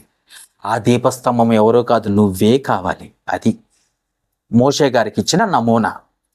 ఇక చూసినట్లయితే ఇంకేముందయ్యా పరిశుద్ధ స్థలంలో అంటే సముఖపు బల్ల, రొట్టెల బల్ల. అంటే ఆ బల్ల మీద ఏముందయ్యా అంటే రొట్టెలు, ద్రాక్షారసం. రొట్టె ద్రాక్షారసం మనం తీసుకుంటున్నాం, ఆదివారం తీసుకుంటున్నాం మనం. కానీ రొట్టె అని తీసుకుంటున్నారు చాలా మంది. నాకు కొంచెమే వచ్చిందండి. పెద్ద రొట్టె చేసుకొని తినాలని అనిపిస్తాం. ఇంతింత చింపుతా ఏమండి, ఇంతింత తింపుతూ ఉంటారు రొట్టెని, పెద్దగా తింపుతూ ఉంటారు రొట్టెలని. ఆ రొట్టెని పెద్దగా తెంపడానికి నువ్వు నీ ఇష్టం వచ్చినట్టు ఆహారం కొరకు కాదు అది ఇచ్చింది. ఆహారం కొరకు కాదు ఇచ్చింది, దాన్ని కొంచెంగా నువ్వు తెంపుకొని తినాలి, కొంచెంగా. అంతేగాని అది ఎలా తయారైందో నువ్వు ఆలోచించట్లేదు. ఎందుకంటే నన్ను జ్ఞాపకం చేసుకున్నట్టుగా దీన్ని చేయడని చెప్పారు. ఎక్కడుందో మనం చూస్తాం. కొరింథీయులకు రాసిన మొదటి పత్రిక, కొరింథీయులకు రాసిన మొదటి పత్రిక 11వ అధ్యాయము, కొరింథీయులకు రాసిన మొదటి పత్రిక 11వ అధ్యాయం 26వ వచనం. మీరు ఈ రొట్టెను తిని ఈ పాత్రలోని త్రాగునప్పుడల్లా ప్రభువు వచ్చు వరకు ఆయన మరణాన్ని ప్రచురించాల్సిన బాధ్యత కలిగి ఉన్నారు అని అంటూ పై వచనంలో అంటాడు, ఆ రొట్టె నన్ను జ్ఞాపకం చేసుకున్నట్టుకై చేయుడి. యేసు ప్రభుని ఏం జ్ఞాపకం చేసుకోవాలి? ఆయన శరీరం ఎలా నలగొట్టబడింది, ఎలా నాగటి సాల్వలే దున్నబడింది. ఎప్పుడైనా ఆలోచించావా? రొట్టెను చూస్తే క్రీస్తు శరీరం జ్ఞాపకం రావాలట. రొట్టెను చూస్తే క్రీస్తు శరీరం రావాలి అంటే రొట్టెను తయారు చేయాలంటే నువ్వు ఎంతగా నీళ్లు పోయాలి, ఎంతగా దాన్ని నలపాలి, పిసకాలి, ఎంత మెత్తగా అవుద్ది. ఎంత మెత్తగా అయినప్పుడు నువ్వు ఎలా రొట్టె తయారు చేసుకోవడానికి నీకు అనుకూలంగా దాన్ని ఏమంటారండి, ఆ పిండిని తయారు చేసుకుంటావో చూసారా. మొదటగా గోధుమలు తీసుకెళ్ళి పట్టిస్తావు మిల్లులో, అది పిండి మరగా వస్తాయి. ఆ పిండి మరని ఆ పట్టించిన పిండిని తీసుకొచ్చేసి కొంచెం వాటర్ పోసేసుకొని చక్కగా దాన్ని ఎన్నిసార్లు ఎంత గట్టిగా పిసుకుతారంటే అంటే అంతే కదా, నలిపేస్తారు దాన్ని. ఎందుకని అలా చేస్తున్నావు అని అంటే రొట్టె కావాలనుకుంటున్నావు కదా, ఆ రొట్టె కావాలంటే నువ్వు ఎంత ప్రయాసపడాలో ఆ శరీరం అలాగా, క్రీస్తు శరీరం కూడా అలాగే ప్రయాసపడదు. అలాగే నలగొట్టబడింది, అలాగే నాగటి సాలువలే దున్నబడింది, అలాగే అప్పగించబడింది. అది జ్ఞాపకం చేసుకోవడానికి రొట్టె చేయమంటే రొట్టెలా తింటున్నావేంటి? ఇదేమన్నా భోజనమా? చాలా మందికి అది అర్థం కావట్లేదు. క్రీస్తుని జ్ఞాపకం చేసుకోవటం కొరకు ఒకప్పుడు మోషే గారికే నమూనా ఇచ్చాడు. ఎందుకంటే సముఖమందు రొట్టెల బల్ల ఉండేదట. ఆ బల్ల మీద ఏముండేది? క్రీస్తు శరీరానికి సాదృశ్యమైన రొట్టె ఉండేది, క్రీస్తు రక్తానికి సాదృశ్యమైన ద్రాక్షారసం ఉండేది. మోషే గారికే ఇచ్చాడు ముందు నమూనా. కానీ ఈరోజు రొట్టె ద్రాక్షారసం సంఘంలో ఉన్నా నువ్వు ఎలా తీసుకుంటున్నావు అంటే చాలా ఫ్రీగా తీసుకుంటున్నావు. చాలా, నీకు ఏ బాధ లేదు, తినటం వెళ్ళిపోవటమే. క్రీస్తు శరీరాన్ని జ్ఞాపకం చేసుకుంటున్నావు నువ్వు. ఏమంటున్నాడు చూద్దాం ఒకసారి ఆ మాట. 27వ వచనం, ఎవడు అయోగ్యముగా, కొరింథీయులకు రాసిన మొదటి పత్రిక 11వ అధ్యాయం 27వ వచనం, ఎవడు అయోగ్యముగా ప్రభువు యొక్క రొట్టెను తినునో లేక ఆయన పాత్రలోనిది త్రాగునో వాడు ప్రభు యొక్క శరీరమును గూర్చి రక్తమును గూర్చి అపరాధి. నీ ఇష్టం వచ్చినట్టు చేస్తే నువ్వు అపరాధి అవుతావు. పుచ్చుకోవడానికి కాదు, అసలు నువ్వు ఉండటానికి కూడా అర్హుడు కాదు. అందుకే జ్ఞాపకం చేసుకో. ఏమంటే పరిశుద్ధ స్థలంలో ఏముంటుంది? బలిపీఠం ఉంటుంది, గంగాలం ఉంటుంది, దీపస్తంభం ఉంటుంది, రొట్టెల బల్ల ఉంటుంది. మూడోదిగా మనం చూసినట్లయితే సువర్ణ దీపార్తి ఉండేది. సువర్ణ దీపార్తి ఇదేంటంటే కొత్తగా అనిపిస్తుంది. అవును, సువర్ణ దీపం, ఆ పొగ వేయటం అండి. ఏంటా పొగ అంటే ప్రకటన గ్రంథంలో అంటాడు. చూద్దాం ఇప్పుడు. ప్రకటన గ్రంథం 8వ అధ్యాయము, ప్రకటన గ్రంథము 8వ అధ్యాయం 3వ వచనం. మరియు సువర్ణ ధూపార్తి చేత పట్టుకొని ఉన్న వేరొక దూత వచ్చి బలిపీఠం ఎదుట నిలవగా సింహాసనం ఎదుట ఉన్న సువర్ణ బలిపీఠమైన పరిశుద్ధులందరి, ఎవరు బలిపీఠం? మీరే. బలైపోయింది ఎవరు? మీరే. బలిపీఠం ఏది? మీరే. అందుకంటుండు సువర్ణ బలిపీఠం పైన పరిశుద్ధులందరి ప్రార్థనలతో కలుపుటకై అతనికి బహు ధూపద్రవ్యములు ఇయ్యబడెను. అంటే ప్రార్థనలే ధూపద్రవ్యం అన్నమాట, ధూపార్త అన్నమాట. పరిశుద్ధుల ప్రార్థనలు, పరిశుద్ధుల ప్రార్థనలు. సంఘంలో ఏముండాలో తెలుసా? పరిశుద్ధులు ఉండాలి. సంఘంలో ఎవరు ఉండాలో తెలుసా? పరిశుద్ధుల ప్రార్థనలు ఉండాలి. ఏం ప్రార్థన? నాకు అది తండ్రి, నాకు ఇది తండ్రి, నాకు అట్ట చేయి తండ్రి, నాకు ఇట్ట చేయి తండ్రి అని ప్రార్థన చేయడం కాదు. తండ్రి నేను నీకు ఎలా ఉపయోగపడాలి, ఏం చెయ్యాలి తండ్రి, నేను ఎలా బ్రతకాలి తండ్రి నీ కొరకు అన్న ఆలోచన రావాలి. అది ప్రార్థన అంటే. అది దేవునికి ఇష్టమైన ప్రార్థన, ఇది నీకు ఇష్టమైన ప్రార్థన. నీకు ఇష్టమైన ప్రార్థన ఏమో నీకు ఇష్టమైనవి అడుగుతావు, దేవునికి ఇష్టమైన ప్రార్థనలేమో ఆయన ధూపార్తిగా ఆయనకు చేరుకుంటాయి. ధూపార్తిగా ఆయన చేరుకోవాలంటే నువ్వేం చేయాలో తెలుసా? నువ్వు తగ్గించుకొని ఆయన అవసరాలు ఏంటో తీర్చాలి. తండ్రి అయిన దేవుని కోరిక ఏంటో తీర్చాలి. అది ధూపార్తి వేయటం అంటే, అది ధూపం వేయటం అంటే. అది ఆయన సన్నిధికి, ఆ ప్రార్థనలే దేవుని సన్నిధికి చేరతాయి. చాలా మంది ప్రార్థన అడుగుతున్నారు కానీ మీకు దక్కదా అంటాడు. చూడండి ఒకసారి యాకోబు రాసిన పత్రిక 4వ అధ్యాయం, యాకోబు రాసిన పత్రిక 4వ అధ్యాయం 3వ వచనం. మీరు అడిగినను మీ భోగముల నిమిత్తము వినియోగించుటకై దురుద్దేశముతో అడుగుదురు కనుక మీకేమీ దొరకదు. ఈ ప్రార్థనలు ఏమున్నాయి తెలుసా? నీ అవసరాలే ఉన్నాయి. దేవుని కోసం నేను ఏం చేశాను ఈ వారంలో, దేవుని కోసం నేను ఎలా బ్రతికాను ఈ వారంలో, దేవుని కోసం ఈ రోజు నేను ఏం చేశాను అన్న ఆలోచన ఏమీ లేదు. ఎప్పుడు మోకరించినా నీ కుటుంబం గురించి, నీ పిల్లల గురించి, నీ ఆస్తుల గురించి, నీ అంతస్తుల గురించి, నీ ఉద్యోగాల గురించి, నీ వ్యాపారాల గురించి, నీ ఆకలి తీర్చుకోవటం గురించి, నీ డబ్బుల గురించి, నీ అప్పుల గురించి, తప్ప దేవునికి చేరతా నేను ఈ ప్రార్థనలో. ఒకసారి ఆలోచించు ఏమంటున్నాడు. ఒకసారి మళ్ళీ చదువుదాం 3వ వచనం, యాకోబు రాసిన పత్రిక 4వ అధ్యాయం 3వ వచనం. మీరు అడిగినను మీ భోగముల నిమిత్తము వినియోగించుటకై దురుద్దేశముతో అడుగుదురు గనుక మీకేమీ దొరకదు. మీరు అడుగుతున్నారు కానీ మీ కోరికలు తీర్చుకోవడానికి అడుగుతున్నారు. అందుకే మీ ప్రార్థనలు వినడానికి ఛాన్స్ లేదు. వాళ్ళ పెద్దయ్య గారు ఆయన చెయ్యి పెట్టి ప్రార్థన చేస్తే యమ తగ్గిపోద్దని అనుకుంటారు. పెద్దయ్య గారికే దిక్కు లేదు ఎక్కడ. ఆడి ప్రార్థన వినటానికే దేవుడు ఛాన్స్ ఇవ్వట్లేదు. ఇంకా నీ గురించి ప్రార్థన చేస్తే వింటాడా దేవుడు? ఒక్కసారి ఆలోచించుకో. అందుకే ఏమంటున్నాడు తెలుసా? ధూపార్తి అంటే ప్రార్థన. ఆ ప్రార్థన దేవుని సన్నిధికి చేరాలి. దేవుని సన్నిధికి చేరాలంటే నీ అవసరాలు అడగకూడదు.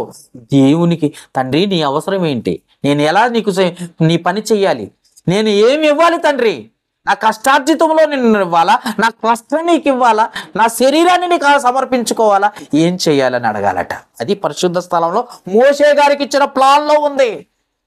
ఆ గుడారపు ప్లాన్లో ఉంది. పరలోకపు నమూనా ఉంది. ఇవన్నీ వదిలేసి రహస్యం అని పరలోకం చేరుకుందాం అనుకుంటున్నారా? పరలోకంలో ఏముందో చెబుదాం అనుకుంటున్నారా? లేదు.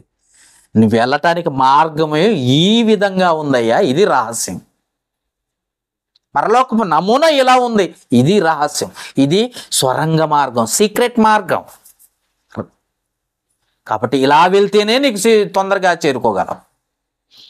అందుకే ఏమంటున్నాడు? అతి పరిశుద్ధ స్థలంలోకి వెళ్ళాలంటే ఇవన్నీ ఉన్నాయి. ఏమేమి ఉన్నాయి? బలిపీఠం ఉంది, గగ్గాలం ఉంది, దీపస్తంభం ఉంది, సముఖపు బల్లా ఉంది, ధూపార్తి ఉంది. ఇవన్నీ నీ శరీరంలోనే ఉన్నాయి. ఇవన్నీ దాటుకుంటూ రావాలి. ప్రార్థనలు ఉన్నాయి. కోరికలు తీర్చుకోవడానికి కాకుండా దేవుని కొరకు సమర్పించుకునే శరీరంగా ఉండాలి, బలైపోయే శరీరంగా ఉండాలి. అవునా? ఎప్పటికప్పుడు ఏ రోజుకా రోజు నువ్వు శుద్ధి చేసుకునేది ఉండాలి. దీపస్తంభముగా ఉండాలి. వాక్యాన్ని ఇతరులకు వెలుగు చూపించేవాడిగా నువ్వే ఉండాలి. నిన్ను చూసి పరలోకపు తండ్రి సంతోషించేటట్టుగా ఉండాలి ఆ క్రియలో. అర్థమైందా?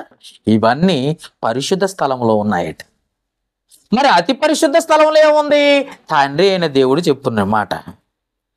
అతి పరిశుద్ధ స్థలంలో ఏమున్నాయంటే హెబ్రీయులకు రాసిన పత్రిక 9వ అధ్యాయంలో 3వ వచనం నుండి రెండవ తెరకు అవతల అతి పరిశుద్ధ స్థలము గుడారం ఉండెను. 4వ వచనం, అందులో సువర్ణ ధూపార్తియు అంతటి బంగారపు రేకులతో తాపబడిన నిబంధన మందసమును ఉండెను. ఆ మందసములో మన్నాగల మందసంలో ఏముందట? పరిశుద్ధ స్థలంలో మందసంలో ఏమున్నాయట? మన్నాగల బంగారు పాత్రయు, చిగురించిన అహరోను చేతికర్రయు, నిబంధన పలకలు ఉండెను అన్న మాటను చూస్తున్నాం. అంటే తండ్రి అయిన దేవుడు అక్కడ ఉన్నాడు, దేవుని ఆత్మ అక్కడ ఉంది మందసం పైన. అక్కడికి వెళ్ళాలంటే ఏం చేయాలి? అందుకే అంటాడు, చూడండి ఒకసారి 3వ అధ్యాయం హెబ్రీయులకు రాసిన పత్రిక 1వ వచనంలో, ఇందువలన పరలోక సంబంధమైన పిలుపులో పాలు పొందిన పరిశుద్ధుల సహోదరులారా, పరిశుద్ధ సహోదరుల, మనము ఒప్పుకొనిన దానికి అపోస్తలుడు ప్రధాన యాజకుడైన యేసు పైన లక్ష్యం ఉంచుడు. యేసు ముందు లక్ష్యం ఉంచాలట. మనం అతి పరిశుద్ధ స్థలంలోకి వెళ్ళిందే ఒక్కడే, ఆ యేసు వైపే చూడాలి, ఆయనలాగా మనం నడవాలి. అర్థమైందా? ఆయనలాగా. ఎందుకనంటే ఆ సొరంగ మార్గంలో వెళ్ళింది ఆయనే, ఆ సీక్రెట్ మార్గంలో నుండి వెళ్ళింది ఆయనే. ఎందుకు? కొరింథీయులకు రాసిన మొదటి పత్రికలో ఆ మాట రాసి ఉంటుంది, చూద్దాం. కొరింథీయులకు రాసిన మొదటి పత్రిక 15వ అధ్యాయము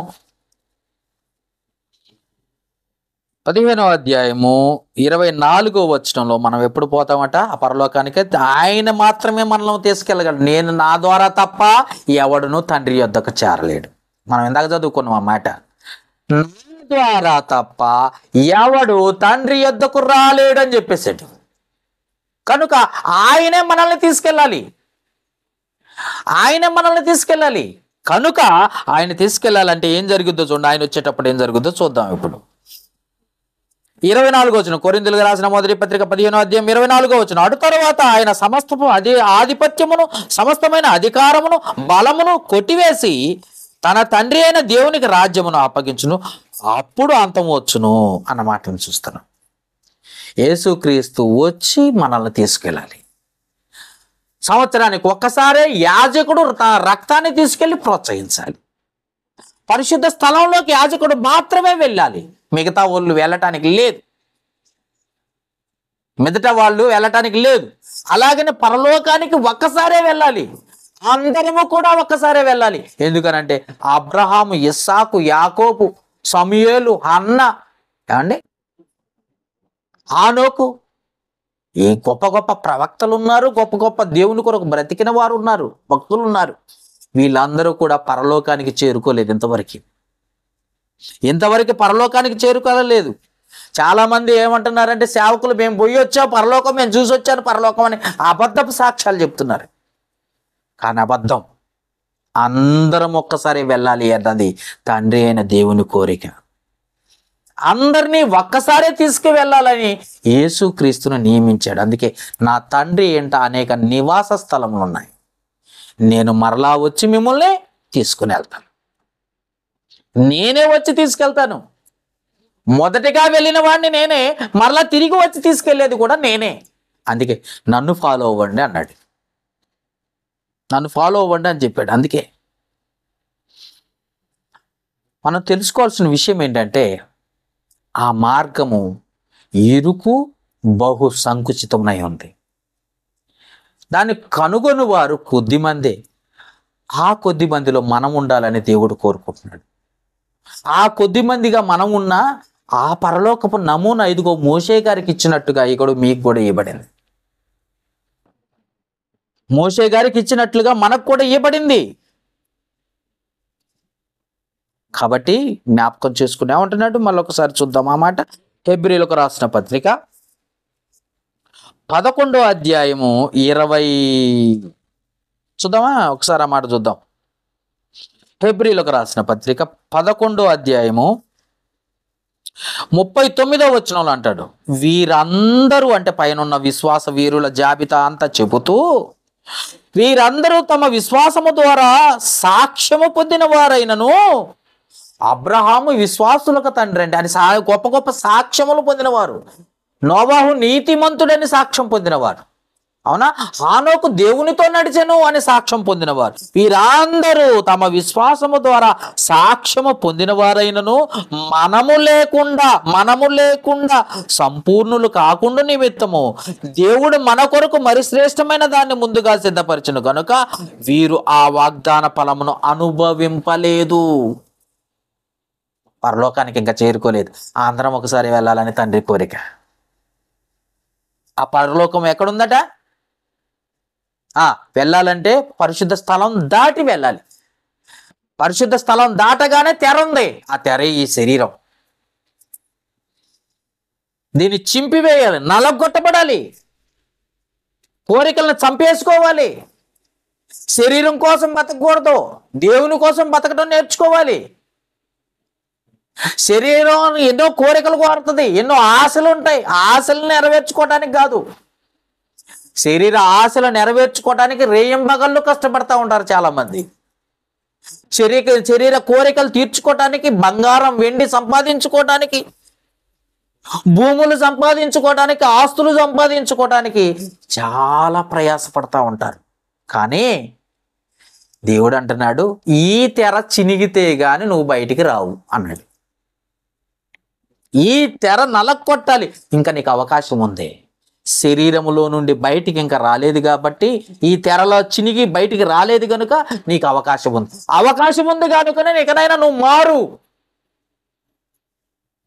పరలోకాన్ని చేరుకోవాలంటే ఆ రహస్యం ఏంటంటే ఆ మార్గం ముందు తెలుసుకో. మార్గంలో ఏం చేయాలో తెలుసుకొని ఆ తర్వాత ఆ పరలోకానికి చేరుకోవటానికి అవకాశం ఉంటుంది. చాలామంది ఈ మధ్య పాస్టర్లు, చాలామంది ఇది కొత్త పాస్టర్లు వచ్చేసారు. అసలు వాళ్ళు ఎలాంటి వాళ్ళో తెలుసా? ముందుగా దెయ్యాలను ఎలగొట్టేవాళ్ళు. కొంతమంది ప్రవచనాలు, భాషలు మాట్లాడతారట, ఎవడికి అర్థం కాదు, పక్కన ఉన్నోడికే అర్థం కాదు. నేను ఇంగ్లీష్లో మాట్లాడితే మీకు అర్థం కాదు, ఎందుకంటే మీరు మాట్లాడేది తెలుగు, నేను మాట్లాడేది ఇంగ్లీషు. అలాగనే వీడికి తెలిసిన భాషలో పాస్టర్ గారు మాట్లాడితే కింద కూర్చున్న విశ్వాసులకు ఏం అర్థమైంది? ఒకప్పుడు భాషలు మాట్లాడారంటే అది దేవదూతల భాష, ఒక్కసారి మాట్లాడితే అది అన్ని భాషల్లో కన్వర్ట్ అయ్యేది, అందరికీ అర్థమైపోయేది. ఇప్పుడు కొత్త కొత్త భాషలు మాట్లాడేవారు, ప్రవచనాలు చెప్పేవాళ్ళు, దెయ్యాలను ఎల్లగొట్టేవాళ్ళు, అద్భుతాలు చేసేవాళ్ళు, వీళ్ళంతా ముందు బ్యాచ్లో ఉన్నారట. అందుకే వీళ్ళని ముందుగా గేటు కాడే ఆఫ్ చేసిండట దేవుడు. గెట్ అవుట్ అన్నాడు. చూడండి ఒకసారి ఆ మాట, మత్తయి సువార్త. వీళ్ళకి ఎంట్రీ లేదట, అసలు ముందుగానే ఎంట్రీ లేకుండా చేసిండట. వీళ్ళకి అసలు పిలిపే లేదట, జాగ్రత్త, అది కూడా గుర్తుపెట్టుకోండి. వామ్మో పెద్ద పాస్టర్, వీళ్ళకి పిలుపు ఉంది, దేవుని పిలుపు అనుకుంటున్నారే, వీళ్ళకి ఇన్విటేషన్, ఆహ్వానమే లేదు. మత్తయి సువార్త 7వ అధ్యాయం 22వ వచనం. ఆ దినమందు, మీరు పైనుండి చదువుతున్నా చూడండి. ప్రభువా ప్రభువా అని పిలుచు ప్రతివాడును పరలోక రాజ్యములో ప్రవేశింపడగానే పరలోకమందున్న నా తండ్రి చిత్త ప్రకారం చేయువాడే ప్రవేశించును. 22. ఆ దినమందు అనేకులు నన్ను చూసి, ప్రభువా ప్రభువా మేము నీ నామమున ప్రవశింపలేదా? భాషలు మాట్లాడను, ప్రవశించును, అన్ని చేసినాం కదా. ప్రవశింపలేదా? నీ నామమున దెయ్యాలు ఎల్లగొట్టినాం కదా, నెత్తిమే చేయబెట్టి కింద పడేసినాం కదా. నీ నామమున దెయ్యాలు ఎల్లగొట్టలేదా? నీ నామమున అనేక అద్భుతాలు చేయలేదా? రోగులు స్వస్థపరచలేదా? ఇది పాస్టర్ చేయి పెడితే రోగాలు పోతాయా? దేవుడు నిన్ను స్వస్థపరచాలా? ఒక్కసారి ఆలోచించు అని చెప్పుదురు.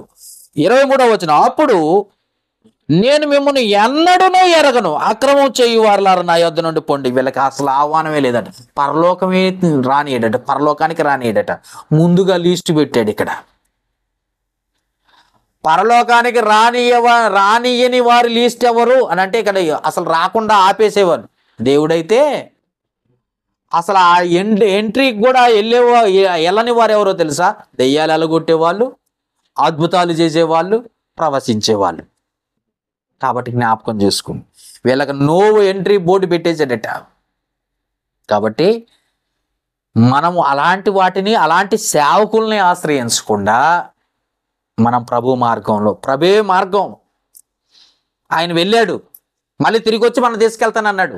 అప్పటి వరకు ఈ శరీరం ఉంది కాబట్టి ఈ పరిశుద్ధ స్థలంలో జీవించటానికి. పరిశుద్ధ స్థలం ఎక్కడుంది? సంఘంలో ఉంది. ఈ సంఘాన్ని విడిచిపెట్టకోకుండా, దేవుని సన్నిధిని విడిచిపెట్టకోకుండా, ఒక వారం వచ్చి ఒక వారం ఆగిపోతా నా ఇష్టం అన్నావు అనుకో, నీ అంత పనికి మాలిన వాడు, నీలాంటి అవిశ్వాసి భూమి మీద ఇంకెవడు లేడు. కనుక ప్రతి వారము, ప్రతిరోజు నిన్ను నువ్వు దేవునికి సమర్పించుకోవాలి, అర్పణైపోవాలి, బలైపోవాలి. ఈరోజు నేను దేవుని కోసం ఏం చేశానని ప్రశ్నించుకోవాలి. నేను ఈరోజు దేవుని కోసం ఎంత కష్టపడ్డానని ప్రశ్నించుకోవాలి. అప్పుడు నువ్వు పరలోకానికి వెళ్ళటానికి అవకాశం. అందుకే మళ్ళొకసారి చెప్తున్నా, మోషేకి ఇచ్చాడు పరలోకపు మ్యాప్ అంటావో, ప్లాన్ అంటావో, నమూనా అంటావో, నీ ఇష్టం ఏదైనా అనుకో. బ్లూ ప్రింట్ అంటావు ఏదని అనుకో. ఇదిగో మోషే, ఇది పరలోక సంబంధమైన బ్లూ ప్రింట్. ఇదిగో గుడారములో వేసేటప్పుడు జాగ్రత్త. ముందు బలిపీఠం ఉండాలి, తర్వాత గంగాళం ఉండాలి. ఏముండాలి ప్రభా? తర్వాత దీపస్తంభం ఉండాలి, తర్వాత సముఖపు రొట్టెల బల్ల ఉండాలి, తర్వాత ధూపార్తి ఉండాలి. ఇవన్నీ దాటి తెర చిరిగిపోవాలి, తెర నలెగ్గొట్టకూడాలి. ఆ తెరే శరీరం. అప్పుడు నన్ను కలుసుకోవటానికి, నా దగ్గరికి రావటానికి అవకాశం ఉంటుందని దేవుడు మోషే గారికి ఇచ్చిన ప్లాన్. అది పరలోకపు నమూనా. అదే ఇప్పుడు మన దగ్గర ఉంది. తెలిసి కూడా నిర్లక్ష్యం చేస్తే తప్పకుండా నరకానికి వెళ్ళిపోతాం. తెలిసి కూడా నీ ధూపార్తి, నీ ప్రార్థనలు అనేవి దేవుని సన్నిధికి చేరాలంటే అది లోకం కొరకు కాక దేవుణ్ణి సంతోషపెట్టేటట్టు ప్రార్థనలు ఉండాలి. ఒకవేళ అలా ఉంటేనే నువ్వు చేరుకోగలవు. అందుకే పరలోకపు రహస్యం ఏంటంటే, పరలోకంలో ఏదో రహస్యం ఉందని కాదు. అక్కడ పరలోకానికి వెళ్ళటానికి రహస్య మార్గాన్ని, స్వరంగాన్ని, సీక్రెట్ వేని మనం కనిపెట్టాం. అది యేసు ప్రభు ద్వారానే సాధ్యం. కాబట్టి మనం చేరుకునే వారిగా సిద్ధపడ్డాం. ప్రార్థన చేసుకుందాం. మమ్మల్ని మిక్కిలిగా ప్రేమిస్తున్నాం మా ప్రియ పరలోకపు తండ్రి, మహోన్నతుడ, మీకే స్తుతులు స్తోత్రాలు చెల్లిస్తున్నాం. ఇప్పటి వరకు విన్న మాటలు నా మాటలుగా కాక నీ మాటలుగా నీ బిడ్డలుగా తెలియజేశాను. తండ్రి, విని విడిచిపెట్టే వారిగా ఉండక ఈ మాటలు ప్రతి హృదయంలో పడి ఫలించినట్లుగా సహాయం చేయి.